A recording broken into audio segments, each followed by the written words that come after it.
Hey guys, I'm Nicole from We Work for Treats, a virtual dog training studio. I'm not going to be showing my face today because it's been a day, and I also want to hit a lot of important points on this topic. So I want to kind of read from the blog a little bit to make sure I talk in depth to the points that I want to make. So the big thing is that the topic's going to be, is calm a dangerous label? And I'm sure I'm going to get a lot of flack for this. If you want to go to the very end of this video to check on my disclaimer regarding this is not a jab at trainers that employ this as a training method. So please know this is just coming from a kind place, okay?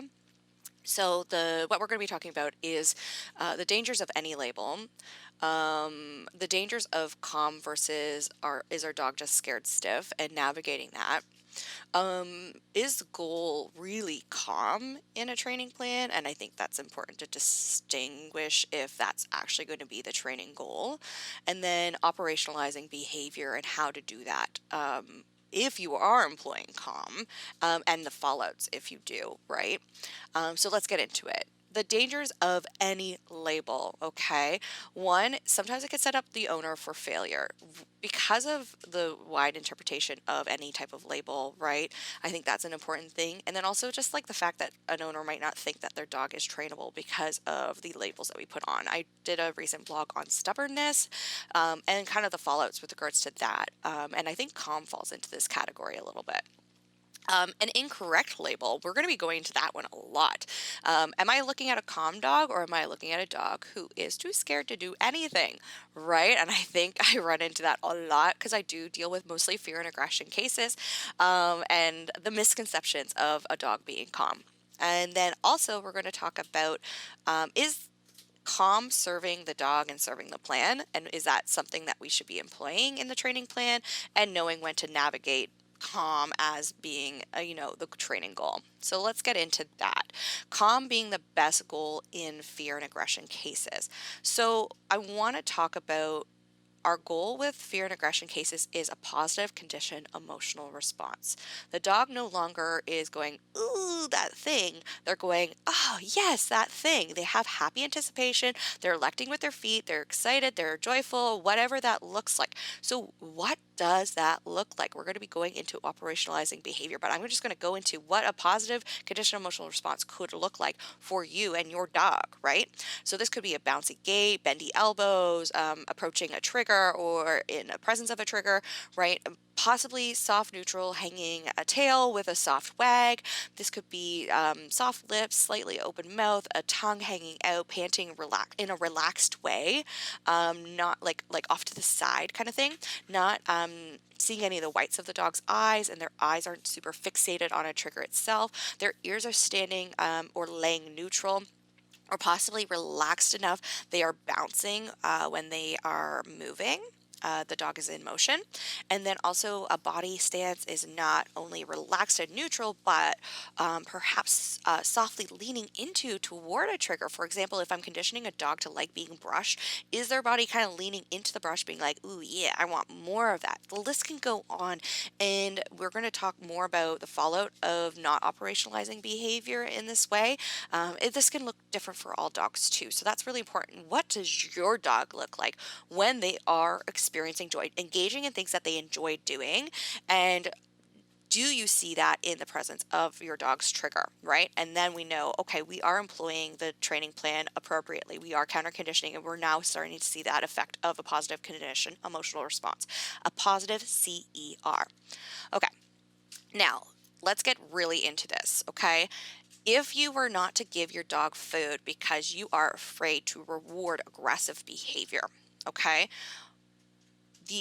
Because we don't see the calmness. I'm only paying my dog for calm behavior. Why would I pay him if he's being aggressive? So one thing is, when we're doing counter conditioning, when working towards a positive condition and emotional response, right? We're building those associations to scary stuff. Our dog gets food regardless regardless of their behavior. Behavior is just data. However, you will still feed your dog when they are becoming aggressive. There are other things to do to make sure your dog doesn't spill over threshold, but no matter what, your dog gets food. With holding food or waiting until calm, what could happen is we risk sensitization.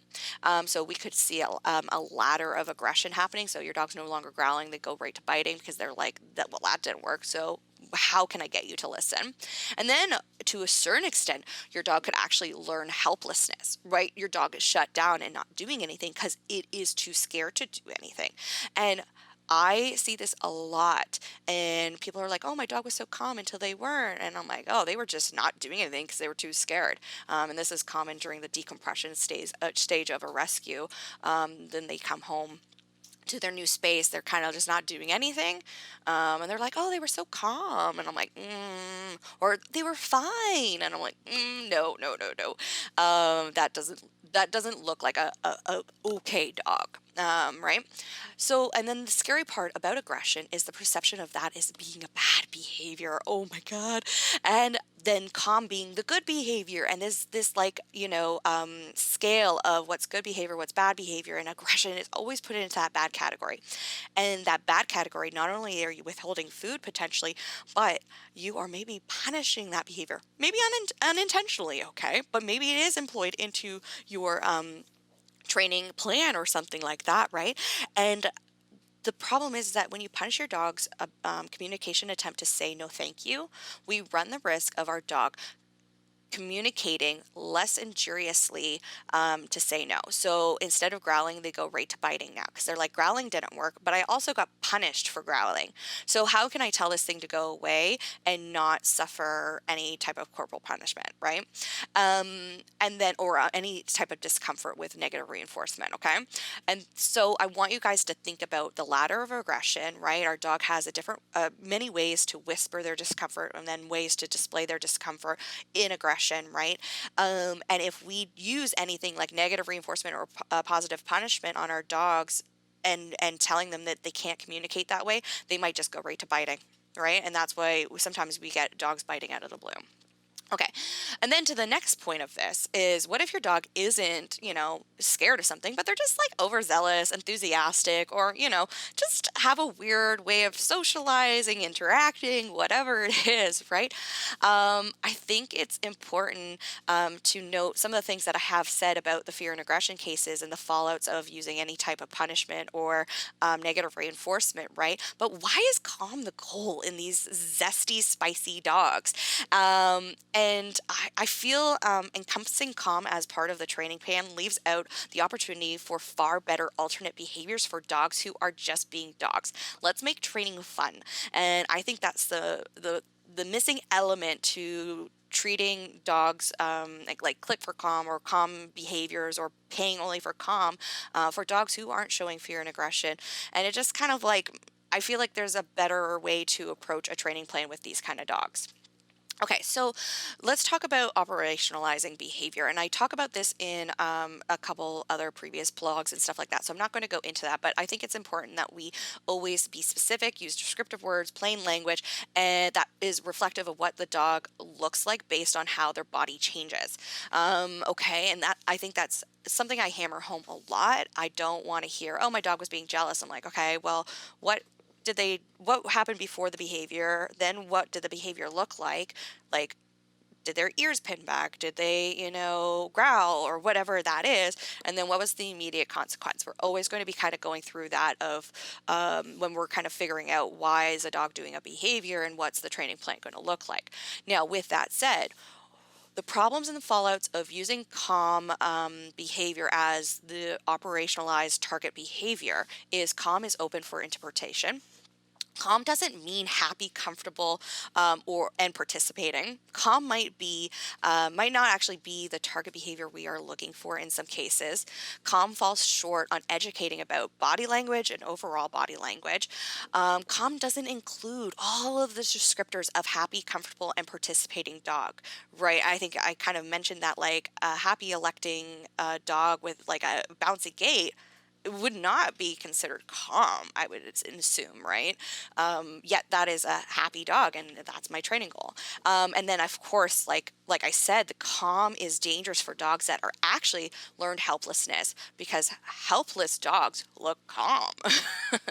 So, an important disclaimer here, for all, and an apology to all my colleagues on this topic. I'm sure much of what I said here will be met with great debate and concerns from many in the industry that utilize calm as part of their coaching methods. I'm not here to put down a method of education and a form of coaching clients on a training plan, but it's important to acknowledge the cons of a universal approach, just as though I would discuss the cons of using food in training behavior as a professional myself. I acknowledge and recognize those dangers.